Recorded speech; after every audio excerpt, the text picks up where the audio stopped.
بسم اللہ الرحمن الرحیم 25 فرامین مصطفیٰ صلی اللہ علیہ وسلم۔ جو آدمی غصے کو پی جاتا ہے اور غصہ کرنے پر قادر بھی ہوتا ہے، اللہ اس کے دل کو ایمان سے بھر دیتا ہے۔ اللہ کو سب چیزوں سے زیادہ توبہ کرنے والا جوان پسند ہے۔ قرآن پڑھا کرو، کیونکہ قیامت کے دن یہ اپنے پڑھنے والوں کے حق میں سفارشی بن کر آئے گا۔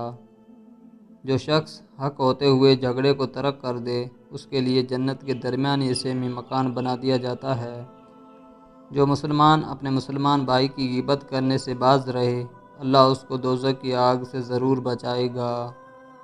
اللہ کے نزدیک سب سے ناپسندیدہ کلام یہ ہے کہ کوئی کسی سے کہے کہ اللہ سے ڈرو اور وہ جواب دے کہ تم اپنی فکر کرو۔ جب تم بیمار کے پاس جائے تو اس سے اپنے لیے دعا کی طلب کر۔ بیمار کی دعا ایسی ہے جیسے ملائکہ کی دعا۔ مسلمانوں، اگر تم میں سے کوئی چاہتا ہے کہ وہ اللہ سے باتیں کرے تو اس کو لازم ہے کہ قرآن پڑھے۔ جب تم ایسے ہو جاؤ کہ تمہارے غم بڑھ جائیں اور تم ان غموں کو ختم کرنا چاہو تو مجھ پر درود پڑھو۔ یہ تمہارے غموں کو ختم کرنے کے ساتھ ساتھ تمہارے گناہوں کو بھی مٹا دیتا ہے۔ میں جنت میں تھا کہ مجھے کسی کے قرآن پڑھنے کی آواز سنائی دی۔ میں نے پوچھا یہ کس کی آواز ہے؟ مجھے بتایا گیا کہ حارثہ بن نعمان کی۔ آپ صلی اللہ علیہ وسلم نے فرمایا، والدین سے نیکی کرنے کا ایسے ہی صلہ ملتا ہے۔ حارثہ بن نعمان سے بڑھ کر والدہ کے ساتھ نیکی کرتے تھے۔ جو کسی مسلمان کو ایسی جگہ ذلیل کرے گا جہاں اس کی عزت کی جاتی ہے تو اللہ اسے ایسی جگہ ذلیل کرے گا جہاں اسے اللہ کی مدد کی ضرورت ہو۔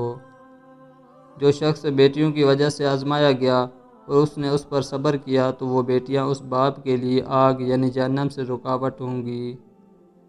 جب کوئی شخص سو کر اٹھے اور پھر وضو کرے تو 3 مرتبہ ناک جھاڑے، کیونکہ شیطان رات بھر اس کے ناک کے نترے یعنی بانسے میں رات گزارتا ہے، جس سے آدمی پر سستی غالب آ جاتی ہے، بس ناک جھاڑنے سے وہ سستی دور ہو جاتی ہے۔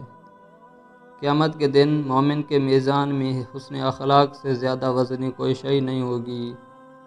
جو شخص استغفار کی پابندی کرے تو اللہ تعالیٰ اسے ہر غم سے نجات دیتا ہے، اس کے لیے ہر تنگی سے نکلنے کا راستہ بنا دیتا ہے اور اسے ایسی جگہ سے روزی دیتا ہے جہاں سے اس کو گمان نہیں ہوتا۔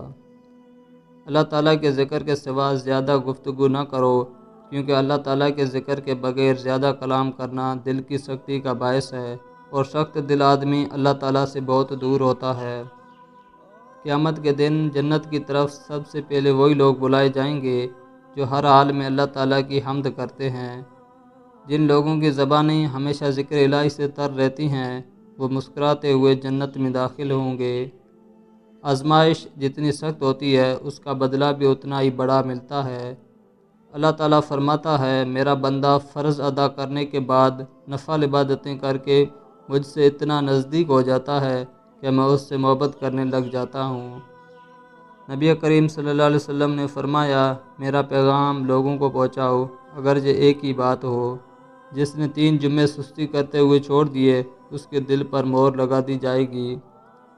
مسلمان کے مسلمان پر 5 حق ہیں: سلام کا جواب دینا، مریض کی عیادت کرنا، جنازے کے ساتھ چلنا، دعوت قبول کرنا اور چھینک کا جواب دینا۔ جب چھینکنے والا شخص الحمدللہ کہے تو یرحمک اللہ کہنا۔ میں 2 چیزیں چھوڑ کر جا رہا ہوں، بس جب تم ان دونوں پر عمل کرتے رہو گے تو کبھی گمراہ نہیں ہوگے، یعنی اللہ کی کتاب اور اس کے رسول کی سنت۔ جس نے میری سنت سے محبت کی اس نے مجھ سے محبت کی، اور جس نے مجھ سے محبت کی وہ جنت میں میرے ساتھ ہوگا۔